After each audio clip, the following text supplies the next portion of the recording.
자, 이번에는 일반전표 입력 메뉴를 배워보도록 하겠습니다. 자, 이 일반전표 입력 메뉴는 우리 회계상에 거래가 발생하면 해당 증빙을 보고 이 프로그램이 요구하는 방식대로 맞춰서 입력하시면 돼요. 일반전표 입력. 자, 입력된 자료는 당연히 자동으로 컴퓨터니까 정리분류시키게 돼서 분계장을 만들게 되고 총계정 원장 등을 만들게 됩니다. 필요해서 이제 출력해서 쓰시면 된다는 얘기네요. 가장 많이 쓰는 메뉴이기 때문에, 그리고 메뉴가 그렇게 어렵지는 않아요. 잘만 배우시면 되겠죠? 여기 일반 전표 입력 들어가서 구조는 이렇게 생겨 있어요. 자, 일단 따라해보고 추가적인 내용을 정리하도록 합시다. 자, 첫 번째가 이제 출금 전표 따라하기라고 되어 있는데, 날짜가 있고 1월 2일 날 용궁가든에서 본사 직원이 회식을 하고 식사대가 현금으로 나가요. 그걸 이제 우리가 분계를 하면 차변은 복리후생비라고 하고 이제 배울 거예요. 대변은 현금이라고 해요. 이제 돈이 나가는 거니까 한 줄짜리고 돈이 나가는 거니까 우리는 출금전표라는 종이를 찾아서 썼을 거야. 그게 이제 옛날 사람 같으면 이렇게 파랗게 생긴 출금전표에다가 과목 이름은 복리후생비고 금액은 32만 원입니다. 이렇게 입력 종이를 써요. 컴퓨터를 쓰지 않았을 때. 근데 이제 이런 형태를 우리는 컴퓨터에다 입력해서 이 전표를 출력을 할 거니까 이걸 보고 이제 출금 전표라고 하는 거예요. 이해되셨죠? 자, 그래서 분계를 하면 복리후생비, 판매비와 관리비의 복리후생비, 현금 이렇게 돼요. 이걸 이제 여기다가 입력을 해보자는 얘기예요. 자, 날짜 일단 1월 치고 2일 치고 이렇게 그러니까 2일 치고 들어가는 방식이 있고 그냥 2일 안 치고 여기 내려가서 2일 치고 3일 치고 이렇게 하는 방식. 그러니까 여기다 2일 치면 2일이 계속 2일이 많을 경우에 치는 거고 나는 여기 빼고 여기 들어가서 2일 치고 3일 치고 4일 치고 이렇게 하고 싶다. 그러면 밑으로 내려가서 날짜를 치시면 돼요. 방식은 두 가지. 자, 그리고 이제 참고로 여기에 있는 현금 잔액이 있잖아요. 지금 이 프로그램상 이 회사에 1월 2일 현재 현금은 450 있다는 얘기야. 그거 누가 알려준 거야? 내가 전기분 재무상태표에 현금이 450 있다고 입력을 해줬기 때문에 그걸 끌고 오는 겁니다. 돈 있어야 쓸 거 아니겠어요? 이해되셨죠? 자, 그래서 여기처럼 줄이 한 줄짜리고 현금이 이렇게 나가니까 출금전표를 발행하고 싶으면 저기다가 1번 출금을 눌러요. 여기 도움말 나오죠. 1번 출금. 숫자로 누르는 거예요. 그러면 뭘 선택했냐면 이쪽을 선택한 것이 돼요. 그러니까 그 다음에 계정 과목에는 이쪽을 선택하는 거야. 이걸 누름과 동시에 이게 입력이 됐다고 보시면 돼. 그 다음에 이쪽에다가 요거를 입력을 합니다. 근데 글씨를 입력을 하는 게 아니라 숫자로 입력해야 되니까 앞에도 설명드렸지만 모든 메뉴에서 계정 과목 코드 번호를 모르면 이름 두 자리만 치시면 된다고 그랬어요. 또는 F2키 누르고 여기다가 이름 쳐서 걔를 찾을 수도 있고 그냥 여기다 놓고 복리라고 치고 엔터를 쳐서 그 창을 띄울 수도 있고 우리는 두 번째 방법을 쓰시는 게 가장 좋습니다. 입력하고 싶은 거 이름 F2키 누르고 이름 찾아서 찾지 말고 그냥 곧바로 이름 두 자리 치고 엔터를 치면 그 창이 뜰 거야. 화면이 깨졌다. 자, 이렇게 창이 떴죠? 그러면 이제 여기서 찾으면 되지. 이렇게 판매비와 관리비니까 여기 판매비와 관리비라고 되어 있는 거. 우리 회계 2급에서는 여러 이름이 하나, 둘, 셋, 넷, 다섯, 6개 있는데 다 사용하지 않습니다. 회계 1급에 가면 500번과 800번을 쓰고 우리는 제조업이 아니기 때문에 그냥 다 판매비와 관리비만 쓰고 나머지 다 안 쓴다 이렇게 보시면 돼요. 그렇게 해서 이제 여기도 찍혔고 여기도 찍힌 거야. 이게 출금전표예요. 그 다음에 거래처가 있는데 여기에 있는 이 거래처는 거래처 원장에서 관리가 필요한 거래처인 경우에 거래처 등록에서 만들어 놓고 그 다음에 번호로 입력해 주는 건데 이 경우에는 거래처 원장에서 관리할 필요가 없다. 그러면 입력하지 않으시면 돼요. 이런 거잖아요. 나가 물건을 사고 파러 하는 거래처도 아니고 어쩌다가 저쪽에서 밥 먹었는데 저쪽에서 밥 먹고 이쪽에서 밥 먹었는데 그걸 다 관리해서 뭐해. 그럴 필요 없으니까 그냥 건너뛰는데 실무상 내용을 알고 싶으니까 그냥 간단하게 여기다가 이름만 쳐주더라. 시험에서는 입력하지 않아도 됩니다. 자, 거래처 원장에서 관리가 필요하면 입력하고 숫자로 입력하는 거예요. 자, 그 다음에 적요 있죠. 적요도 이 내용을 남들이 이해할 수 있으려면 뭔가를 적어주는 게 좋겠죠. 여기다가 뭐 직원이 회식을 했다. 그런데 자격시험에서는 관리하지 않습니다. 그러니까 상식적으로 실무하실 때는 그냥 자주 쓰인다면 적요를 등록해서 여기서 번호를 찍고, 그렇지 않으면 그냥 상식적으로 간단하게만 적으시면 돼. 본사 직원 회식 때 이렇게. 많이 쓰인다. 그러면 만들어 놓고 번호 찍고. 그게 이제 개정 과목 및 적요 등록에서 배웠던 거잖아요. 자, 그 다음에 금액은 32만 원. 얘도 마찬가지예요. 320 플러스 누르면 1000단위씩 찍힙니다. 그러면 이제 양쪽의 금액이 똑같으니까 32만 원 하나만 찍으면 분계는 끝난 것이 돼요. 그리고 밑에 보면 차변의 복리후생비 이쪽으로 대변의 현금 이렇게 작성이 끝납니다. 그리고 여기 현금 잔액이 줄어들죠. 왜냐하면 돈을 썼으니까. 아까 처음에 450인가 해서 32만 원 썼으니까 현금이 줄어드는 거예요. 자, 이게 출금 전표예요. 어렵지 않죠? 현금이 나가고 한 줄짜리면 출금 전표를 쓰면 돼. 꼭 반드시 써야 되는 건 아니야. 이런 형태더라. 그 다음에 두 번째 볼게요. 광주 상사에 외상 매출한 상품 판매 대금 250만 원을 전액 현금으로 회수합니다. 자, 아직 분계는 모르셔도 돼. 이 프로그램의 기능을 배우는 거니까. 그러면 이때 이제 이거를 차변의 현금하고 외상 판매 대금을 회수했으니까 외상 매출금이라는 게 없어질 텐데 그 분계는 이해 안 돼요. 이거를 옛날 사람들은 어떤 종이에다 썼느냐. 입금 전표라는 빨강색 종이에다가 개정 과목은 외상 매출금입니다. 그리고 거래처 광주 상사에서 돈을 이렇게 받았습니다라고 써요. 그럼 이 종이는 현금이 들어왔다는 종이에요. 파란색은 현금이 나갔다는 종이, 이는 현금이 들어왔다는 종이. 이 종이에다 쓴단 말이야. 근데 이제 이거를 프로그램에 입력해서 출력을 하면 이 종이가 나온다는 얘기죠. 그래서 분계를 보면 현금 받았고 외상 매출금이라는 게 없어졌어요. 이 분계는 이해 안 돼도 괜찮다고 했어요. 그러면 이제 여기다가 날짜를 여기 5일 2월 달 치고 5일 쳐도 되고 바로 밑으로 내려가도 되고 날짜 치고 그 다음에 이 내용이 한 줄짜리고 돈이 들어오는 거잖아. 그러면 구분란에서 2번 입금을 선택합니다. 그럼 아까 같은 빨간 입금 전표가 출력이 된다는 얘기예요. 그러니까 이제 여기는 선택이 끝난 거야. 그러면 여기다가는 요거를 선택해야 되는 거예요. 요쪽 계정 과목. 그래서 저기다 놓고 키보드에 F2키를 눌러서 이름을 찾지 말고 그냥 곧바로 외상이라고 쳐서 엔터를 치면 한 단계가 축소가 되는 거니까 F2키 누르는 방식하고 똑같지만 그래서 여기서 이름 두 자리 치고 외상이라고 찾습니다. 요거 치는 순간 엔터 치면 여기 찍히는 거니까 여기서 외상 이렇게 조금 더 많이 치면 작게 찾아지겠죠. 그러니까 대부분 한 두 글자 정도만 치면 됩니다. 그래서 외상 매출금 선택합니다. 그러면 이제 오른쪽도 선택이 끝난 거예요. 그리고 이제 자 상식적으로 물건을 외상으로 사고 팔면 굉장히 중요한 거잖아. 관리를 해야 되지. 내가 누구한테 얼마나 외상을 팔아놨고 받을 게 얼마인지를 관리를 해야 되니까 이런 것들은 거래처 원장에서 관리를 해야 돼요. 그래서 여기 거래처를 안에다 놓고 얘도 마찬가지야. F2키 눌러서 이름 찾는 방법도 있지만 곧바로 계정 과목처럼 이름 두 자리만 쳐도 돼요. 그래서 광주라고 쳐. 그러면 이제 요거 지금 첫 번째가 F2키 누르고 여기다가 이름 쳐서 찾는 방법. 두 번째는 그냥 여기다가 광주라고 치고 엔터 치면 바로 이 창에 뜨는 방법. 이게 더 편하잖아. 요걸 쓰시면 돼. 계정 과목하고 똑같이. 그래서 광주라고 걸어줘요.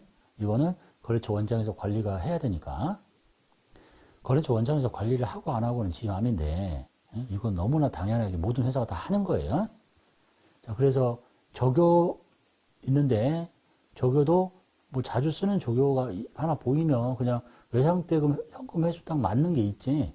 그럼 그냥 숫자 1번 넣어서 찍을 수도 있고 자격시험에서는 관리하지 않으니까 안 와도 되고 이렇게 하시면 되겠다는 얘기예요. 많이 안 쓰이는 것만 그냥 직접 치고 자, 다 됐죠? 그 다음에 이제 금액만 입력하시면 되지. 250. 그럼 양쪽에 차변에 250, 대변에 250 다 찍혔죠? 이렇게 하는 게 이제 입금 전표라는 얘기예요. 어렵지 않죠? 입금은 한 줄짜리인데 왼쪽이 현금이 들어오는 거. 출금은 한 줄짜리인데 오른쪽에 현금이 나가는 거. 이렇게 입력해서 출력하면 출금전표, 입금전표가 출력이 된다라는 얘기입니다. 이제 돈이 들어왔으니까 현금이 증가하죠. 자, 그 다음 마지막으로 대체전표. 입금전표도 아니고 출금전표도 아니면 이제 마지막은 왼쪽 쓰고 오른쪽 쓰고 하는 게 대체전표라는 거예요. 자, 서울 상사로부터 상품 50만 원을 사옵니다. 상품을 사왔어요. 이런 거 다 배울 거야. 현금으로 10을 조금 줬어요. 다 줬으면 출금전표 쓰면 되는데 현금이 조금 주고 나머지는 한 달 후에 줘요. 이런 거 보고 이제 외상 매입금이라고 부를 텐데 그거는 배울 거야. 그래서 요거를 입력을 할 때 전액 현금도 아니니까 무슨 전표를 입력을 하냐면 까맣게 생긴 이 대체 전표라는 곳에다가 적게 됩니다.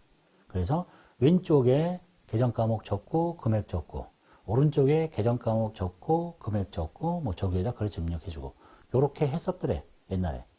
예? 그래가지고 이제 요 며칠치 다 묶어가지고 가면 뭐 대표자부터 막 사인하고 뭐 이런 시절이 있었다는 얘기죠. 이거를 컴퓨터에 입력할 거야. 그래서 출력할 거다니까.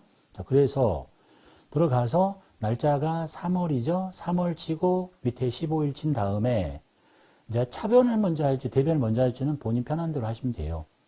그러니까 이거를 손으로 써놓고 입력할 게 아니라 가만 있어봐. 상품이 들어왔다. 뭐 들어오면 왼쪽이라고 했지. 그럼 나는 왼쪽이니까 왼쪽은 차변이 3번이야. 숫자를 입력하는 거야. 3번을 누른다는 얘기는 자, 이쪽에다가 얘를 입력할 거다. 그 다음에 계정 과목 이름이 상품이죠. 이름 두 자리 상품이라고 칩니다. 그리고 엔터를 치면 곧바로 찍혀. 이름이 두 자리니까. 됐죠? 그 다음에 거래처 원장에서 관리할 필요가 없으니까 왜 없지? 상품을 사오는데 난 누구한테 얼마 사오는지 알고 싶어? 그럴 수 있어요. 그러면 관리하는 거야. 근데 지금은 잘 모르시겠지만 모든 거래는 여기서 입력하는 게 아니라 이렇게 상품을 사오고 파는 거래는 우리가 배우지 않는 매입 매출 전표라는 곳에 입력하게 돼 있어요. 거기는 주로 세금 계산서 끊는 곳이거든요. 그래서 관리하는 게 맞지만 이 거래는 여기서 입력하는 게 아니기 때문에 하고 싶으면 해도 돼. 시간 낭비니까 시험에서 안 하는 것 뿐이에요. 나중에 이제 알게 돼요. 그래서 원장에서 관리할 필요가 없다고 보고 입력 안 하면 돼. 그 다음에 적어도 뭐 상품 사왔습니다. 적어 있으면 쓰는데 자기 시험에서 채점 대상이 아니니까 그냥 건너뛰어. 그리고 나서 금액을 쳐요. 자, 그러면 이제 얘는 여기에 대차 차액이라는 게 뜨죠. 왜냐하면 차변과 대변 합계는 일치해야 되니까 약간의 도움을 주는 거야. 너 지금 플러스 났다는 얘기는 차변이 50 크니까 마저 대변이 다 50이 될 때까지 쳐라 이런 얘기입니다. 자, 끝났죠? 엔터키 치고 내려갑니다. 차액이 플러스 50이에요. 차변이 커. 그리고 날짜를 또 치지 말고 또 치다가 실수할 수도 있으니까 그냥 엔터를 쳐요. 엔터키 치고 또 엔터를 치면 차변이 찍힐 텐데 그냥 거슬러서 여기서 이제 대변 4번이 대변이에요. 숫자 3번이 차변, 4번이 대변. 그래서 대변을 입력을 합니다. 그리고 계정값은 현금이죠. 이름 두 자리 현금 치고 엔터 치면 바로 찍힙니다. 그리고 거래처 저게 다 필요 없고 금액은 자동 계산에 의해서 50이 찍혀 있는데 여기를 10으로 바꿉니다. 거래처 다 빼고 저게 필요 없고 자, 10으로 바꿨어요. 그랬더니 여기가 40이라고 뜨죠. 여전히 차변이 40만 원 큰 거야. 됐죠? 하고 내려가 엔터 차액 40 그리고 엔터를 쳐서 계속 복사 받습니다. 여기까지 숫자로 치지 말고 대변까지 하고 마저 대변에 이거는 이제 외상 매입금이라는 이름으로 저 자리에 커서 놓고 이름을 외상이라고 치고 엔터를 치면 외상 매출금도 보이고 외상 매입금도 보일 거예요. 그 외상 매입금 선택합니다. 그리고 이 외상 매입금은 관리해야 되겠죠. 아까 외상으로 팔았을 때도 당연히 누구한테 얼마를 팔았으니까 얼마를 받을 게 남아있다는 걸 관리해야 되지만 내가 외상으로 사왔을 때도 내가 쟤한테 얼마를 줘야 될 거를 알아야 돈 달라고 하면 좀 기다리세요를 하든지 너무 많이 밀렸네 빨리 갚아야 돼 이렇게 할 거 아니야. 그래서 여기다 놓고 얘도 마찬가지로 이름 두 자리 서울이라고 이름을 치고 엔터키를 치면 거래처가 서울이라고 돼 있는 애만 다 찾아줘요. 그래서 선택하시면 되겠죠. 확인 이렇게. 그리고 나서 저거 필요 없고 가면 딱 40만 원이 입력이 돼서 차액이 없어졌어요. 그러면 이제 대차에 차액이 다 없으니까 전표의 입력이 끝난 거죠. 자, 요렇게. 그래서 이제 현금이 좀 나갔으니까 좀 줄어들고, 자, 이런 식으로 구성이 돼 있어요. 뭐 어렵진 않죠. 이 기능이 어려운 게 아니라 우리는 뭘 알아내는 게 어려워요. 분기를 하는 게 어렵잖아. 그래서 이제 다 배우러 갈 거예요. 계정 과목별 회계 처리를. 근데 프로그램은 굉장히 단순한 거야. 그래서 반드시 입금을 끊어야 되고 출금을 끊어야 되는 건 아닙니다. 본인 편한 대로 예전의 방식이 입금전표, 출금전표, 대체전표가 있었기 때문에 프로그램이 이렇게 구성이 되어 있는 것 뿐이지 입금전표나 출금전표를 차변, 대변 이렇게 해도 상관없습니다. 누가 뭐라고 하는 거 아니야. 시간이 좀 오래 걸린 것 뿐이지. 그리고 닫고 종료하시면 되겠어요. 이게 우리가 가장 많이 다루는 메뉴예요. 너무나 단순하죠. 이런 메뉴를 못 따라서 할 사람은 없어. 다만 제일 중요한 거는 이제 이론을 잘 배워서 분계를 할 줄 알아야 된다는 게 핵심이란 얘기가 되겠습니다. 자, 그 다음에 이제 길라잡이에 가서 설명드리지 않은 기능 중에 몇 가지를 좀 살펴볼게요. 몰라도 되는데, 한번 들어만 보시면 됩니다. 일단 입력 방식을 볼게요. 여기 입력 방식을 보면 월, 일 입력 방식이 있고, 여기 이제 변경이라는 버튼을 누르면 연 단위로 입력할 수도 있어요. 나는 1월 1일, 2일, 3일, 4일 이렇게 하고 2월 1일, 2일, 3일, 4일 이렇게 하는 게 아니라 1월달 입력했다가 2월달 입력했다가 이렇게 하고 싶어. 그럼 여기를 변경 누르면 1월부터 몇 월까지 이렇게 입력할 수 있어요. 1월부터 12월을 치면 1월 1일, 2월 1일 막 이렇게 무작위로 막 칠 수 있는 기능도 있다. 시험장에서는 이런 거 쓰지 않겠죠. 자, 그 다음에 전표에 이 번호가 부여가 되는데 이 번호는 자동 부여됩니다. 1월 1일이면 1번 전표, 1월 1일에 두 번째면 2번 전표, 2월 1일이면 2월 1일에 첫 번째 전표, 한 번 더 하면 두 번째 전표, 2월 2일 되면 2월 1일에 첫 번째 전표 이렇게 자동으로 부여가 되거든요. 근데 어떻게 하다가 얘하고 지금 이게 같은 전표인데 보세요. 상품을 사왔고 현금과 외상이야. 이게 원래 한 쌍인데 내가 뭔가를 잘못해가지고 얘가 1번 전표, 얘가 2번 전표로 돼서 얘 한 전표로 보니까 따로따로. 그러니까 얘는 차변이 40만 원 큽니다. 이렇게 50에 10이니까. 그리고 요 밑에 내려가면 얘는 대변이 40만 원 큽니다. 이렇게 보여주는 거야. 잘못 입력했기 때문에. 그러면 뭐 시험장에서 삭제하고 하면 되는데 기능이니까 이렇게 한 전표인데 실수로 번호가 잘못 부여되면 이 전표 번호를 일치시키는 기능이 있습니다. 그게 바로 이제 이렇게 돼 있는데 만약에 메뉴를 닫아요. 그러면 차액이 존재합니다. 두 건. 그러니까 얘 한 건 차액이 있고 얘 한 건 차액이 있다는 얘기거든요. 그래서 이렇게 누르면 얘를 누르면 화면은 똑같아 보이지만 살짝 색깔이 들어가 있죠. 그 차액이 있는 전표만 보여주는 거예요.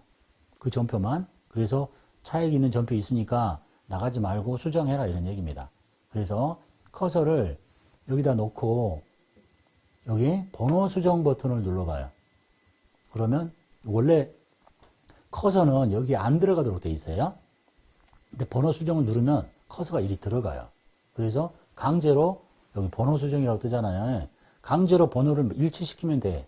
1번이니까 1번으로 아니면 위에 거를 2번으로. 그래서 여기를 1번으로 고쳐요. 하고 엔터 쳐. 그러면 이제 상단에 대차 차익이 없어졌죠. 이제 한 전표가 된 거야. 강제로 수정을 해서. 그리고 닫기를 누르고 나가면 원 화면으로 돌아가요. 똑같은 화면이 아니야. 그래서 이제 얘가 한 전표가 된 거야. 이해되셨죠? 그렇게 수정한다. 전표가 같은 전표인데 번호가 잘못 부여되면 번호 수정 버튼 눌러서 강제로 조정을 하시면 돼. 자, 그 다음에 그리고 나서 여기가 이제 번호 수정이 떠 있는데 그리고 나서 다음 전표를 입력하면 불필요하게 계속 이 자리에 커서가 들어갑니다. 한 번이라도 엔터를 더 쳐야 돼. 그래서 못 들어가게 막으려면 다시 번호 수정을 눌러버려. 그러면 이게 꺼져. 그러면서 다시 커서가 안 들어가게 돼 있다. 라는 거. 시험장에서 뭐 이런 정도까지는 모르셔도 아니 했는데 잘못되면 빨리 F4키 눌러서 삭제하시면 되는 거니까. 기능이 있다. 이런 거. 그 다음에 입력된 전표를 삭제하는 방법 볼게요. 자, 삭제하고 싶으면 삭제하고 싶은 전표를 이렇게 클릭하시면 되지. 그리고 나서 상단에 삭제 버튼을 누르시면 됩니다. 또는 뭐 키보드에 F5키가 단축키니까. 삭제하면 이제 세 건의 데이터 삭제 하시겠습니다. 하고 나가요. 그리고 나서 여기 삭제한 데이터에 들어가 보면 날짜 그대로 치고 확인 눌러보면 얘가 지금 그대로 살아있죠. 그 거래처 등록 삭제하는 것처럼 쓰레기통에 남아있어. 이걸 실수로 잘못 지웠다 그러면 데이터 복구를 눌러서 살리면 되고, 아니다, 완전히 지우고 싶다 그러면 표지통 비우기를 눌러서 삭제를 하시면 돼요. 이런 것도 시험장에서는 쓸 일 별로 없고, 그 다음에 조금 유용한 것은 이 데이터의 정렬 방식입니다. 이제 데이터를 정렬하면 보통은 날짜 순으로 입력하겠지만 쭉 하다가 한 15일쯤 됐는데 2일 게 빠지면 또 2일 거 입력할 수도 있잖아요. 근데 일반적으로는 날짜 순으로 자동 정렬이 되고, 나는 그냥 언제 입력한 순서를 보고 싶다 그러면 여기서 커서를 여기다 놓고 키보드에 마우스 오른쪽을 클릭하면 이런 창이 떠요. 그 중에 데이터 정렬 방식이라고 있죠. 여기 일자 순으로 볼 건지 또는 입력 순으로 볼 건지에 따라서, 일자 순으로 보면 지금 여기 쭉 날짜별로 보이잖아요. 근데 이걸 입력 순으로 바꾸면 여기 1일 날 게 가장 최근에 입력한 거네 이렇게 볼 수도 있다는 얘기입니다. 이게 이제 일반 전표 입력에서 추가로 알아도 그만 몰라도 그만인 기능들이다. 여러분이 시험장에서 이런 기능을 쓸 일이 거의 없으니까. 되셨죠? 자, 여기까지가 이제 우리가 일반 전표에 대한 기능 모두 다를 살펴본 거라고 보시면 되겠습니다. 전표 출력 배워보겠습니다. 자, 기업에서 거래가 발생하면 부서나 무슨 과를 경유해서 기장을 하게 되는데, 이때 기장할 자료를 기입하는 일정한 양식 기장 용지를 우리는 전표라고 합니다. 입금전표, 출금전표, 대체전표 보셨죠? 자, 전표는, 입금전표는 빨강색, 출금전표는 파랑색, 대체전표는 검정색. 이미 한번 보신 적 있어요. 자, 우리 프로그램에서는 일반 전표 입력에서 거래를 입력하면 하단에 전표 인쇄 버튼을 누르거나 또는 전표 출력 메뉴에서 전표를 출력할 수 있습니다. 옛날 사람들이 종이 사다가 쓴 거고, 우리는 일반 전표로 거래를 입력하고 출력하면 저렇게 된다라는 얘기예요. 자, 상황 볼게요. 지금 이거는 시험하고 무관합니다. 실무적으로 우리가 거래 입력하고 나면 전표를 출력해서 영수증 붙여야 되니까, 여기 일반 전표 입력에 들어가 보면 이렇게 이제 복리후생비를 한 건을 입력을 했어요. 출금 전표로. 그리고 나서 여기 현재 라인 인쇄 이 버튼 있죠. 이걸 눌러서 이렇게 출금 전표를 출력할 수 있죠.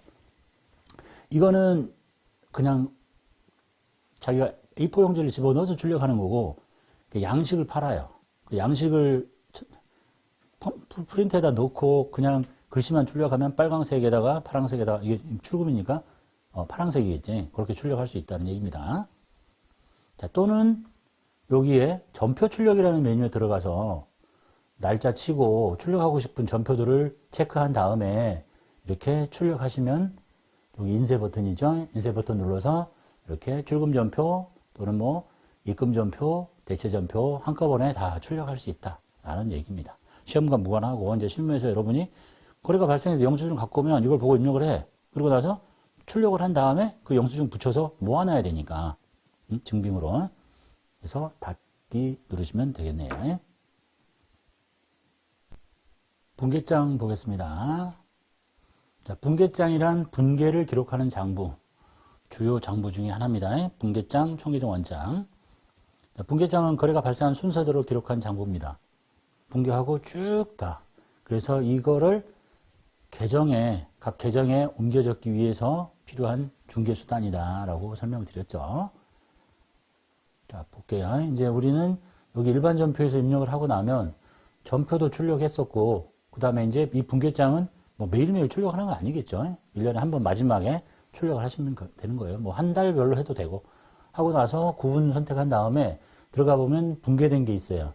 그러면 저걸 다 체크하고, 그 다음에 상단에 인쇄 버튼 눌러서 인쇄를 하면 이런 형태의 분계장이 만들어집니다. 그래서 이제 중요한 장부니까 보관을 하고 있어야 된다라는 얘기입니다. 시험과는 무관하고. 닫고 종료하시면 되겠습니다.